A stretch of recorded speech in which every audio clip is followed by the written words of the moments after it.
Kunjungan saya ke Cina dalam 3 tahun terakhir lebih dari 5 kali. Dan kunjungan saya ke Silicon Valley 3 tahun terakhir ada kali 2 kali. Ada beberapa hal yang saya bisa kesimpulan dari perjalanan bisnis saya. Perusahaan besar seperti manufaktur dan heavy industry menggeser fungsi SDM atau labor force mereka ke tingkat 0. Kalau perlu tidak pakai buruh lagi. Untuk menggantikan skill worker ini mereka ganti dengan robot artificial intelligence. Perilaku buruh yang suka demo, banyak mengeluh, harus dididik, diajari menjadi berkurang sehingga 90%. Dan ini meringankan kerja bagian HRD. Ini ibarat mobil pakai kopling lalu diputuskan pakai otomatis. Itu menghilangkan lebih dari 40 bagian dari engine mechanical mobil tersebut. Selain lebih efisien di tenaga kerja, maka lebih kecil human error dan kecelakaan kerjanya. Karena kesalahan kerja yang menjadi kecil tersebut dan mesin yang menjadi lebih cepat tersebut, produksi bisa meningkat 2 kali lipat dibandingkan dengan menggunakan tenaga manusia. Teknologi AI, Artificial Intelligence, robotik tumbuh pesat 3 tahun terakhir dan 5 tahun ke depan makin ngeri lagi pertumbuhannya. Industri garment, industri otomotif, elektronik, dan banyak lagi telah mengganti hingga 80% labor force mereka dengan teknologi dan sebentar lagi akan merambah Indonesia. Apa yang terjadi dengan tingkat pengangguran di Indonesia kalau hal itu terjadi?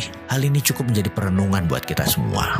Kepala kita langsung berkalkulasi, buat perhitungan karena 3 tahun yang lalu industri robotik ini belum secanggih sekarang. Apalagi ditambah dengan 5G. Kedepan jika ada 5G, robotik akan semakin maju pesat. Bagi perusahaan, walau lebih mahal sedikit investasinya atau kira-kira naik 20% dengan menggunakan robotik, namun karena perilaku manusia modern yang ribet cara berpikirnya, complicated, banyak ngeluhnya, banyak perusahaan besar menganggap lebih baik tidak pakai manusia modern yang terlalu banyak informasi di kepalanya. Pendapat saya pribadi, 50% manufaktur di Indonesia dalam 3 tahun ke depan akan menggantikan semua dengan mesin. Indikasinya, sekarang semua manufaktur besar yang ada sistem mekaniknya pasti akan dirobotkan. Pengangguran pasti meningkat tajam. Dan bagi perusahaan besar, nggak peduli. Yang penting margin keuntungannya bagus dan bisnis berjaya. Lalu apa yang terjadi dengan SDM tersebut? Ya pengangguran lah pasti di mana-mana. Sebenarnya ada nggak sih yang mikirin solusinya ke depan bagaimana?